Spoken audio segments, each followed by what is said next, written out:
열왕기하 2장 7절에서 14절 말씀 찾으셨으면 아멘. 예, 우리 합독하겠습니다. 선지자의 제자 50명이 가서 멀리 서서 바라보매 그 두 사람이 요단가에 서 있더니 엘리야가 겉옷을 가지고 말아 물을 치매 물이 이리저리 갈라지고 두 사람이 마른 땅 위로 건너더라. 건너매 엘리야가 엘리사에게 이르되 나를 내게서 데려감을 당하기 전에 내가 내게 어떻게 할지를 구하라. 엘리사가 이르되 성령이 하시는 역사가 갑절이나 내게 있게 하소서 하는지라. 이르되 내가 어려운 일을 구하는도다. 그러나 나를 내게서 데려가시는 것을 내가 보면 그 일이 내게 이루어지려니와 그렇지 아니하면 이루어지지 아니하리라 하고 두 사람이 길을 가며 말하더니 불수레와 불말들이 두 사람을 갈라놓고 엘리야가 회오리 바람으로 하늘로 올라가더라. 엘리사가 보고 소리 지르되 내 아버지여 내 아버지여 이스라엘의 병거와 그 마병이여 하더니 다시 보이지 아니하는지라.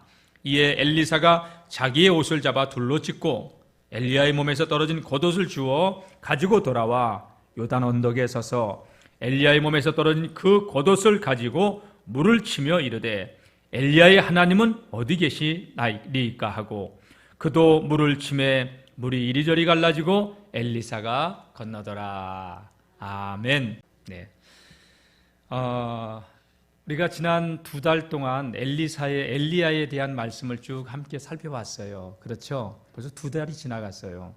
18장, 19장 두 장을 가지고 우리가 한 2달 동안 이렇게 봤는데 간단하게 설명한다면 여러분, 엘리야가 디셉 사람, 이스라엘 북쪽에 이름 없는 무명의 선지자였지만 하나님을 경외했기 때문에 그런 사람을 하나님 불러주셔서 시대의 하나님의 사람으로 쓰셨죠.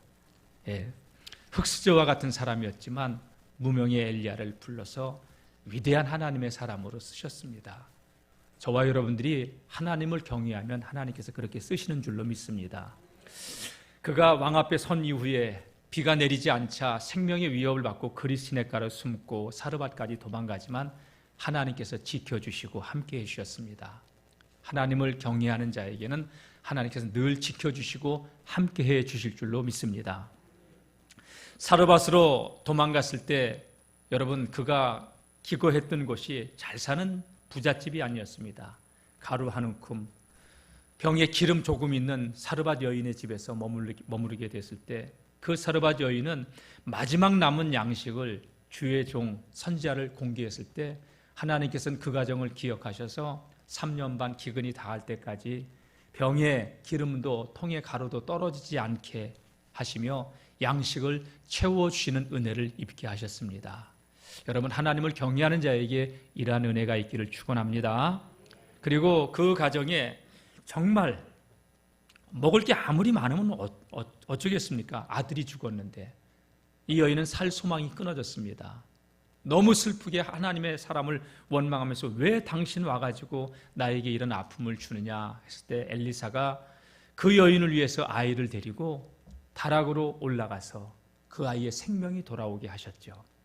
여러분, 하나님은 엘리야와 함께 해주셨고 엘리야를 섬겼던 그 사르밧 여인의 집은 죽음도 사망의 권세도 떠나가는 역사가 일어났습니다.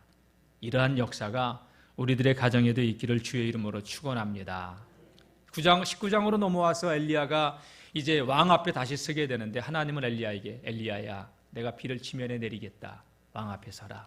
대결을 신청하라. 그래서 850명의 바알과 아세라 선지자들과 대결을 하죠. 백성들은 그때까지도 비가 가뭄이 계속되는 가운데도 하나님께로 돌아오지 않고 있었어요.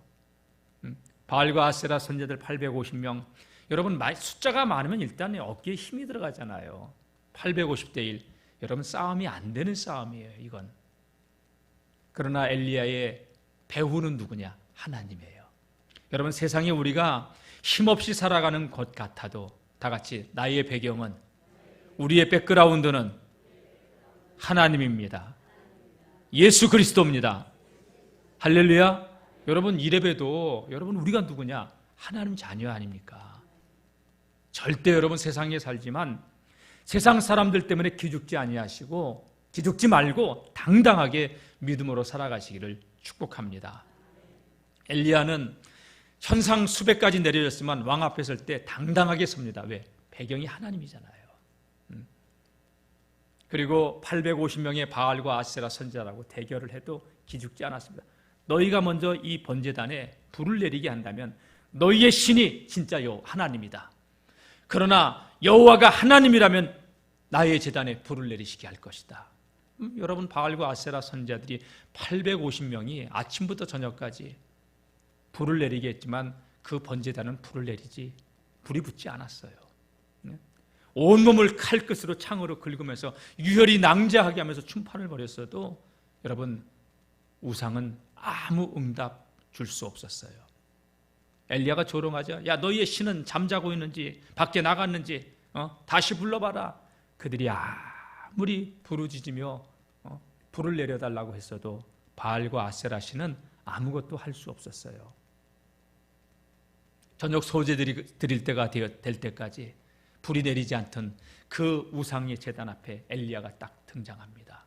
그리고 뭐라고 합니까? 이스라엘 백성들 향해서 너희가 어느 때까지 하나님과 바알 사이에서 머물머물거리느냐. 여러분, 세상과 하나님 사이에서 이리로 갈까 저리로 갈까 하지 마시고 늘 하나님 편에 서 있읍시다. 그래야 돼요, 여러분. 그러면서 무너진 여호와의 제단을 엘리야는 그 자리에서 다시 수축을 합니다.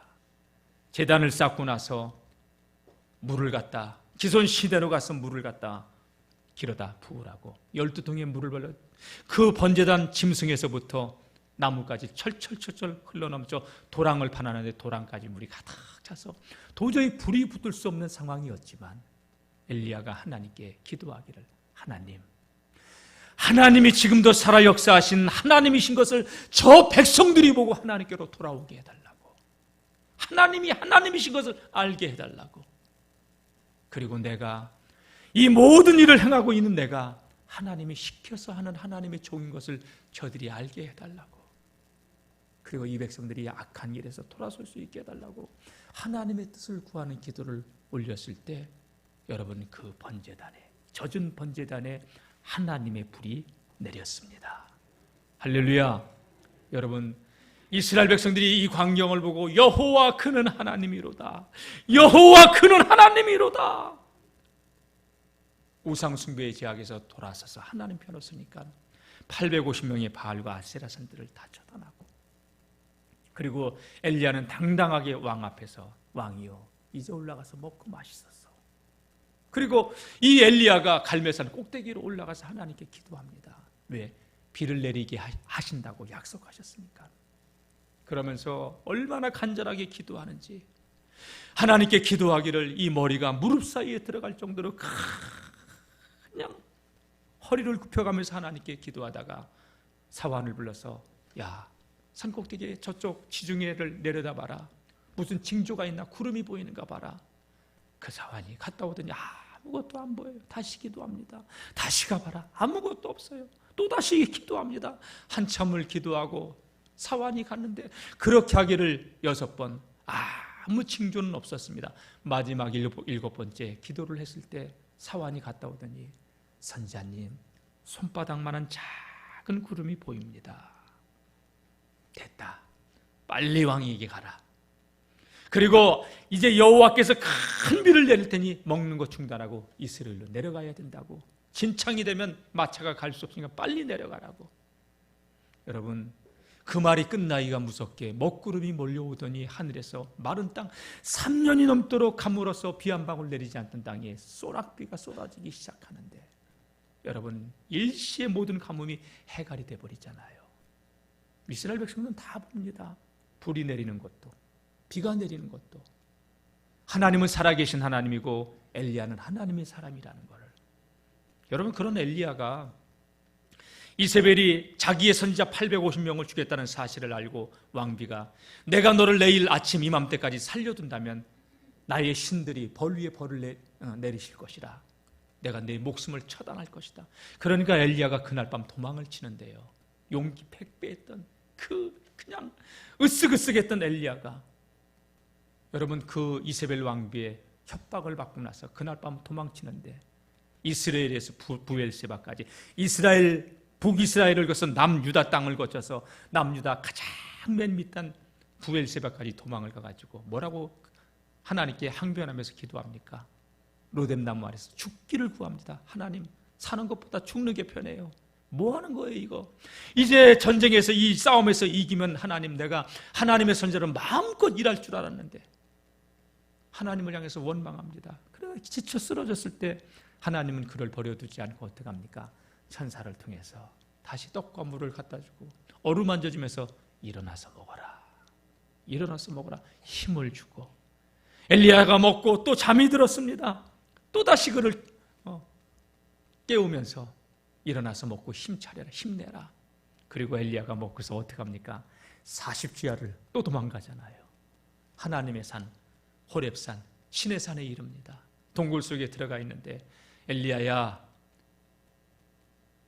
네가 왜 여기 있느냐? 하나님, 선지자들은 다 죽고 나만 홀로 남았어요. 내가 여기서 나 혼자 무엇을 할 수 있단 말이에요? 항변한 엘리야에게 너 바깥으로 나가봐라.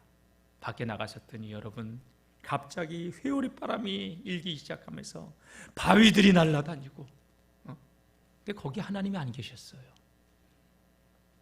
그러더니 갑자기 지축이 흔들리면서 지진이 나면서 돌들이 굴러 떨어지고 막. 그런데 그 가운데서도 하나님은 계시지 않았다고. 그러더니 그 불이 번쩍번쩍 내리면서 벼락이 치고, 그런데 그 가운데도 하나님은 계시지 않았다고. 근데 그 상황 가운데서 그런 것들이 다 끝나고 나니까 세미한 음성이 엘리야의 귀에 들려오죠. 엘리야야, 네가 왜 여기 있느냐? 나만 홀로 남았다니까요. 다 선자들 죽이고. 그런 소리 하지 말아라. 바알에게 무릎을 꿇지 않은 7,000명 남겨뒀다. 너만 남았다고? 그딴 소리 하지 말아라. 그리고 네가 여기 있을 자리가 아니다. 너 빨리 여기를 떠나서 다메섹으로 가서 하사엘에게 기름을 붓고, 또 이스라엘 땅에 아합을 대신하여 예후에게 기름을 부어 왕을 삼으라. 그리고 너를 내가 이제 데려가야 되니까 너의 뒤를 이을 엘리사에게 기름을 부어 너의 사역을 계승할 수 있게 하라. 여러분, 엘리야가 이 음성을 듣고 나서 다시 힘을 냅니다. 도망 나왔던 그 이스라엘 땅으로 들어갔고, 또 그 땅을 지나 다메섹까지 가서 하사엘에게 기름을 붓고, 그리고 자신의 사역을 계승할 엘리사에게 기름을 부어서 선자로 삼습니다. 엘리사를 부르는 대목은요, 열왕기상 19장 뒷부분에 나와요. 19절 이하에 보게 되면 이 엘리사는요, 소 12결의를 가지고 농사를 짓고 있는 대농이었어요. 12결이면 24마리의 소를 여러분 쟁기질로 하면서, 그러니까 한 결의씩 두 쌍을 이루어서 12결의의 소를 가지고 농사를 짓는 대농이었어요. 엘리야가 그 엘리사를 부를 때 겉옷을 던지며 나를 따라오라고 했더니, 이 엘리사가 엘리야의 부름을 받고서 어떡합니까? 내가 아버지와 인사하고 오겠다고. 그리고 집으로 가서 기다려달라고 하고는 여러분 집으로 와서 그동안 농사지었던 이 농기구를 다 불살라버립니다. 그리고 소 한 결이 큰 그 일 잘하는 소 2마리를 잡아서 동네 잔치를 해버립니다. 다시 돌아가지 않겠다고. 그리고 엘리야를 따르게 되죠. 이 엘리사는요, 엘리야를 따르는데 정말로 정성껏 최선을 다해서 하나님의 사람 엘리야에게 수종들면서 그가 가는 모든 길에서 수족에 대해서 그를 섬깁니다. 그러다가 하나님께서 이제 엘리야를 불러가실 때가 된 것이죠. 오늘 2장 1절 본문은 이렇게 시작하고 있습니다. 여호와께서 회오리 바람으로 엘리야를 하늘로 올리고자 하실 때에 엘리야가 엘리사와 더불어 길갈에서 나가더니 엘리야가 엘리사에게 이르되 청하건대 너 여기 머물러 있으라. 하나님이 나를 베델로 부르신다 했더니 엘리사가 이릅니다. 여호와께서 살아계심과 당신의 혼에 살아있음을 두고 맹세하는데 내가 당신을 결코 떠날 수가 없습니다. 나 편하자고 여기 있을 수 없습니다. 나는 스승님 가시는 끝까지 따라갈 것입니다. 그래서 엘리야가 어쩔 수 없이 엘리사를 데리고 베델로 내려갔습니다. 하나님이 또 베델에서 여리고로 이 엘리야를 부릅니다. 그래서 이 엘리야가 엘리사에게 너 여기 머물러 있어라. 하나님이 나를 여리고로 부르신다. 그랬더니 엘리사가 여호와의 살아계심을 두고 맹세하는데, 당신의 혼에 살아계심을 두고 맹세하는데 나는 결코 당신 곁을 떠날 수가 없습니다. 그래서 함께 또 여리고로 갔죠. 여리고에서 이제 요단으로 가야 되는데 하나님께서 엘리야에게 엘리사는 여기 머물게 하라. 그리고 너 요단으로 와라. 야, 하나님이 나 부르시니까 너 여기 있어. 그랬더니 엘리야가 똑같이 대답합니다. 여호와의 살아계심을 두고 당신의 혼에 살아있음을 두고 난 맹세하는데 결코 내가 당신을 버리고 여기 머물러 있을 수가 없습니다. 그래, 그러면 함께 가자 하면서 그들이 이제 요단으로 나아갈 때 선자의 생도 50명이 엘리야의 제자들이 50명이 그 둘이 가는 것을 지켜봅니다. 근데 엘리야가 겉옷을 탁 벗더니 그냥 요단강을 치기 시작하니까 요단강이 확확 갈라지면서 그들이 마른 땅을 건너듯이 여러분 요단강을 건너는 것을 엘리사도 보고 그 지켜봤던 50명의 생도들도 보았지요. 이제 요단에 이르자 엘리야가 엘리사에게 이릅니다. 하나님이 나를 내게서 데려감을 당하기 전에 9절입니다. 내가 내게 어떻게 할지를 구하라. 내가 도대체 너에게 무엇을 해주면 좋겠느냐? 하나님이 나 부를 때가 가까웠는데 그때 엘리사는 이렇게 얘기합니다. 당신의 성령이 하시는 역사가 갑절이나 내게 있게 하소서. 한번 따라해 봅시다. 당신의 성령이 하시는 역사가 갑절이나 내게 있게 하소서. 네. 엘리야는요 지금까지 그렇게 엘리사를 자기에게서 떼어놓으려고 했어도 엘리사는 떨어지지 않았는데 엘리사가 왜 떨어지지 않았느냐? 엘리야가 떠나고 나면 자기 혼자 감당할 힘이 없어요. 이 백성들 이끌고 나갈 영적인 힘이 없어요. 엘리야가 자기 스승이 하는 그 사역을 보면 하나님의 성령의 능력으로 했던 거지. 그래서 엘리사는 자신에게 당신이 행하시는 그 성령의 역사가 갑절이나 내가 갖기를 원한다고, 내게 주기를 원한다고 그렇게 요구했던 거죠. 여러분 그렇습니다. 사람은요 마음에 있는 것을 입으로 말하게 돼 있어요. 간절한 것은요 건들면 툭 튀어나와요. 지체 없이 내게 무엇하여 주기를 주님 보기를 원합니다. 마음의 소원, 간절한 소원이 있으면요 그건 입으로 그냥 나오게 돼 있어요. 사람은 무엇을 찾고 무엇을 구하느냐 따라서 인생이 달라지게 돼 있습니다. 엘리사는 다른 걸 구하지 않았습니다. 그는 먹고 살만한 사람이었어요. 먹고 살기 위해서 선지자의 길을 걸어가는 게 아니라 그는 사명 때문에 엘리야가 자기를 불렀을 때 소 12결의 소를 버려두고 대농의 모든 농사를 내려두고 그리고 소 한 결의를 잡아 잔치하고 엘리야를 따랐던 것이죠. 여러분 왜 엘리사는 그렇게 엘리야에게 갑절의 능력을 구했을까요? 하나님께서 엘리사를 부르셨을 때 엘리사는 이미 하나님의 콜링을 받고서 이 시대를 위해서 자신의 삶을 드려야 되겠다고 결단했지만 자기의 힘으로 감당할 수 없다는 걸 알았어요. 그리고 그 하나님께서 주신 그 마음을 가슴속 깊이 간직하면서 스승님이 기름 부음 받았던 그 능력, 그 영감을 나에게도 주셔서 나도 그렇게 사역을 감당할 수 있게 해달라고 그 마음밖에 없었던 것이었죠. 엘리사는 자신이 하늘의 능력을 덧입지 않고서는 결단코 이 세상에서 하나님의 사역을 온전히 감당할 수 없다는 것을 너무나도 잘 알고 있었어요.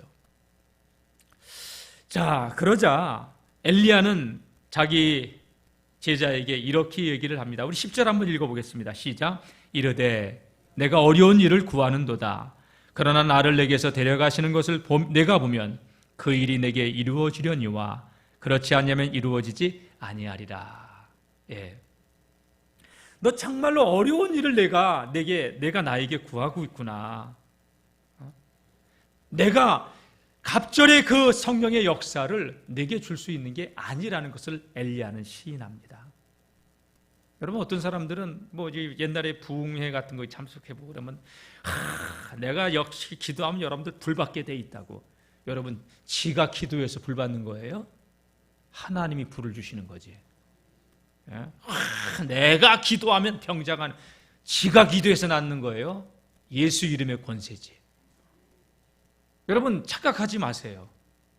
다 같이 하나님께서 나를 써주심에 감사하자.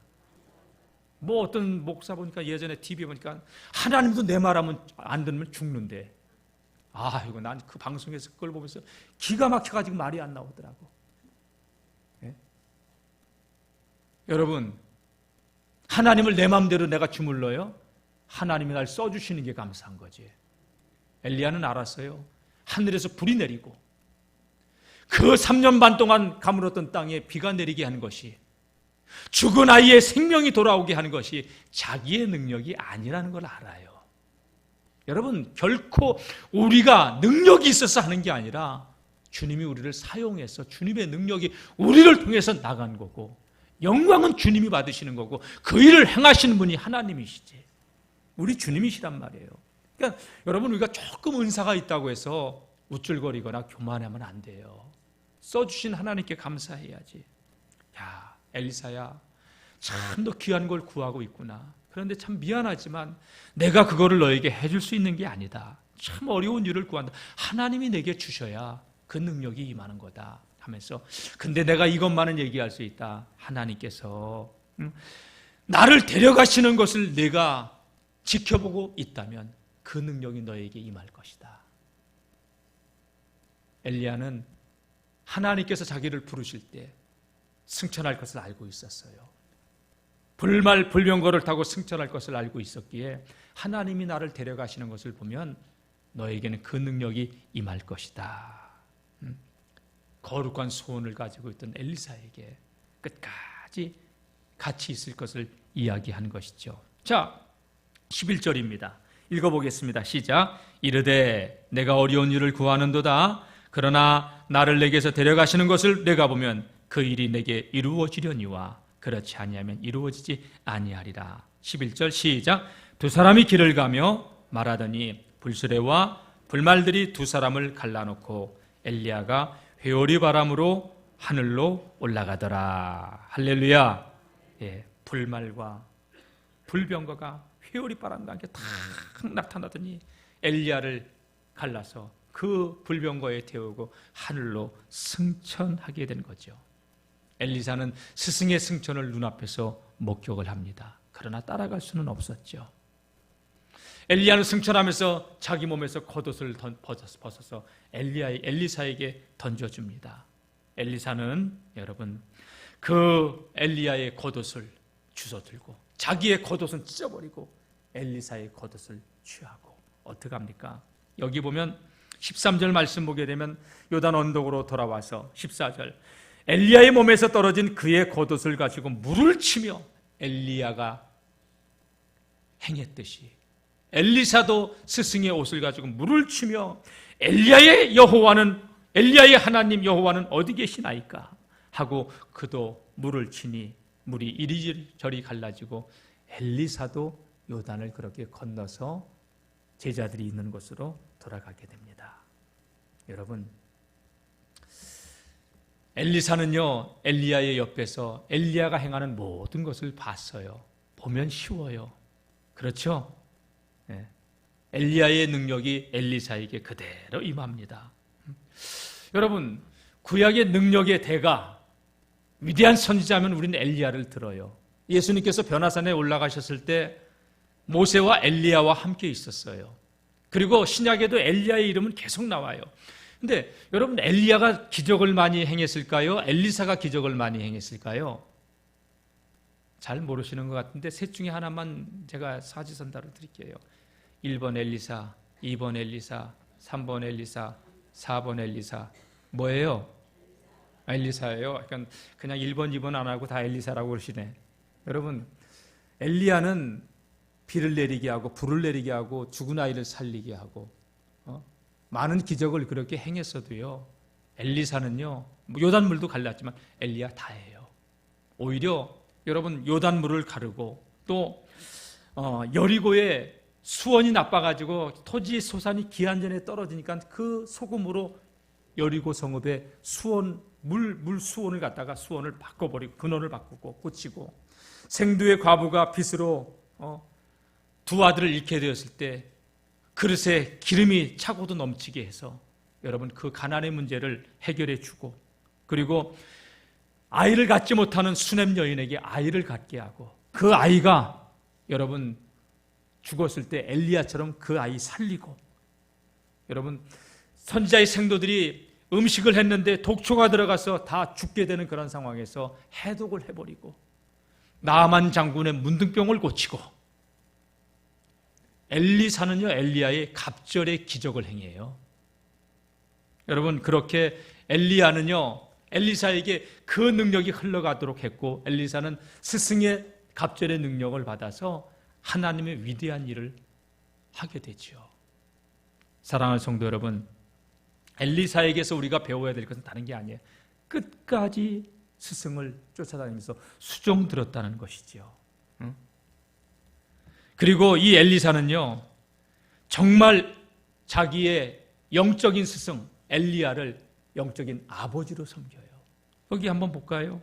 12절, 엘리사가 보고 소리 지르되 내 아버지여, 내 아버지여, 이스라엘의 병고와 그 마병이여 하더니 다시 보이지 아니하는지라. 승천할 때 엘리야를 내 아버지라고 불러요. 존경해요. 여러분 존경해야 은혜를 받게 돼 있어요. 존경해야 배우게 돼. 아무리 스승이 실력이 있어도 존경하지 않으면 그 과목 포기해버려요. 사람들은 존경해야.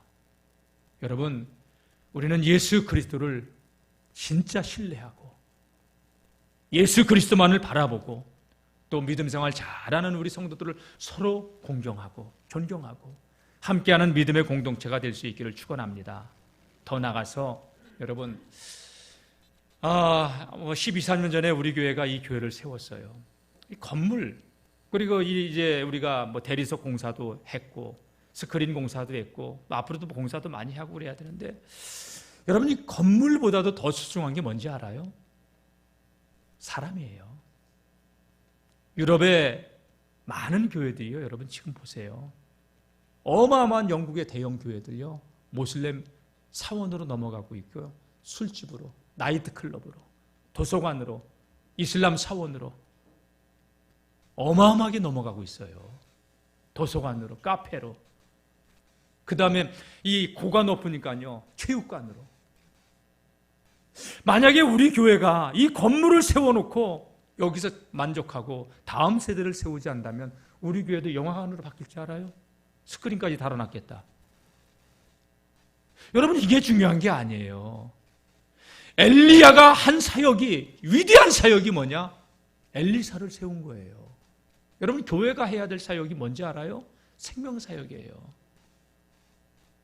110년의 역사, 여러분 왔지만 우리 교회 짓고 나서 많은 젊은 세대가 떠났어요. 아니에요. 이거는 스크린 공사보다도 더 중요한 게 사실은 뭐냐? 여러분 우리의 신앙의 다음 세대, 여러분 우리 자녀손들에게 믿음의 유산이 흘러가게 해야 되고, 우리 유치원, 우리 유치부, 아동부, 중고등부, 청년부, 30대, 40대 젊은 세대가 자녀들의 손을 잡고 나와서 예배하는 교회가 되지 않는다면 30년, 40년 후에 여러분 다음 세대가 받쳐지지 않으면, 여러분들 이 자리 떠나면은 이 교회는 어떻게 될 겁니까? 우리 전기세요 어마어마하게 나와. 한겨울에 300만 원씩 나오고요, 지난 여름에는 280만 원까지 나왔어요. 건물이 중요한 게 아니에요. 예수님 이 땅에 오셔서 하신 사역이 뭔지 알아요? 생명사역이에요. 제자 삼는 사역. 그리고 예수님께서 떠나시면서 제자들에게 모든 족속으로 제자를 삼아 아버지와 아들과 성령의 이름으로 세례를 주고 내가 너희에게 분부한 모든 것을 가르쳐 지키게 하라. 여러분, 교회가 놓치지 말아야 될 사역은, 여러분 이게 뭐 이런 거 해놓고 이것도 우리가 해야 될 일이지만, 불편해서 해야 되는 일이지만, 더 중요한 것은 우리 장로님들 믿음의 후대를 세워가야 되고, 신앙의 본을 보이고 영적인 유산이 흘러가게 해야 되고, 우리 교사들 위해서, 여러분 교사들 이름 없이 빛도 없이 수고하잖아요. 그 교사들이 헌신을 통하여서 다음 세대가 믿음으로 세워져 갈 수 있도록. 저도 초등학교 때 저 선생님이 교회를 처음 나갔는데 그때 막 은혜를 받았을 때 얼마나 우리 아이들을 사랑해 줬는지, 매일 자비량으로 우리 친구들에게 주보에 문제 풀어오면, 요절 외우면 공책 하나 주고 연필 하나, 내가 그거에 낚여가지고 믿음 생활하다가 목사가 됐잖아요. 난 그 은혜를 잊을 수 없어요. 그래서 몽골의 선교사, 그 평신도 선교사예요. 평신도인데 몽골 가서 선교사. 그분 제가 먼저 있던 교회에서부터 지금까지 후원해 드리는 거예요. 나 같은 자를, 내 운명을 바꿔놓고 인생을 바꿔놓은 그분. 여러분, 교사들의 그 헌신을 통하여서 여러분 다음 세대가 세워져 간다는 사실 기도해 주세요. 어쨌든 우리 교회는요, 우리 모든 성도들이 저로부터 여러분들까지 본이 되는 교회가 되길 바랍니다. 직분, 여러분 직분에 걸맞는 본이 되는 역할을 감당해야 돼요. 속장님들 열심히 속도원들 품으시고, 교구장님들 열심히 교구의 영혼들 품으시고, 믿음의 선봉에 서서 본이 돼서 우리 자녀손들에게, 우리 교우들에게 믿음의 제자를 세워가면서, 이게 우리가 남겨야 될 영적 유산이에요. 건물 아니에요. 우리 교인이 다 떠나가고 나면 이거 유지가 안 된다면 매각해야 되는 거 아니에요? 엘리야는요, 하나님께로부터 새로운 사명을 받아요. 예후를 이스라엘의 왕으로 기름 부어라. 다메섹에 가서, 이방나라 다메섹에 가서 하사엘에게 기름을 부어서 왕으로 세워라. 그리고 너는 이제 네 수완이 다 됐으니까 엘리사를 세워서 영적 사역을 계승해라. 여러분, 우리 교회가 해야 될 일이 뭐예요?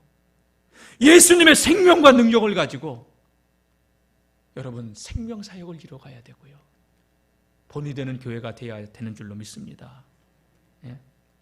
이 마지막 때에 영적 유산을 물려줘서 여러분 시대를 변화시켜 나가고 하나님의 기쁨이 되는 우리 영월중앙교회가 될 수 있기를 바랍니다.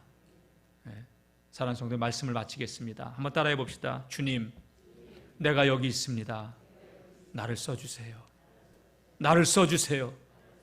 여러분, 예수님의 제자들, 예수님이 이 땅에 오셔서 그 사역했을 때 성령 받으라고 했어요. 예수님의 이름이 거두시고 성령의 능력이 우리가 사모해야 될 거예요. 성령의 능력이 없으면 목사도 목사의 직임 감당할 수 없고, 장로님들도 영적 사역 계승할 수 없고, 신앙생활을 수십 년을 해왔어도 성령의 능력이 아니고서는 여러분 변화된 영향력 있는 삶이 아니라 나도 변화되지 않은 삶을 살아갈 수밖에 없는 거예요. 성령의 충만함 사모하세요. 그 능력을 덧입고 세상을 변화시켜 나가는 우리 모든 믿음의 교회와 성도들 되시기를 주의 이름으로 축원합니다. 기도하겠습니다. 주님, 엘리야가 엘리사에게 영적 유산을 물려줬듯이 하나님, 우리도 다음 세대에게 영적인 유산을 물려주는, 우리 자녀손들에게 영적인 유산을 물려주는 믿음의 선진들이 되어지게 도와 주옵소서. 제자 삼는 교회, 다음 세대를 세워가는 교회가 되어지게 도와 주옵소서. 하나님, 이 시대에 누가 나를 위하여 갈고 누가 나를 위하여 일할까 할 때 주님, 우리가 여기 있습니다. 나를 써달라고 하며, 하나님, 이 시대 앞에 아버지 주님의 그 요청, 시대적인 요청 앞에 주님께 헌신하며 살아가며 다음 세대를 세워가는 우리 영월중앙교회가 되게 하여 주옵소서.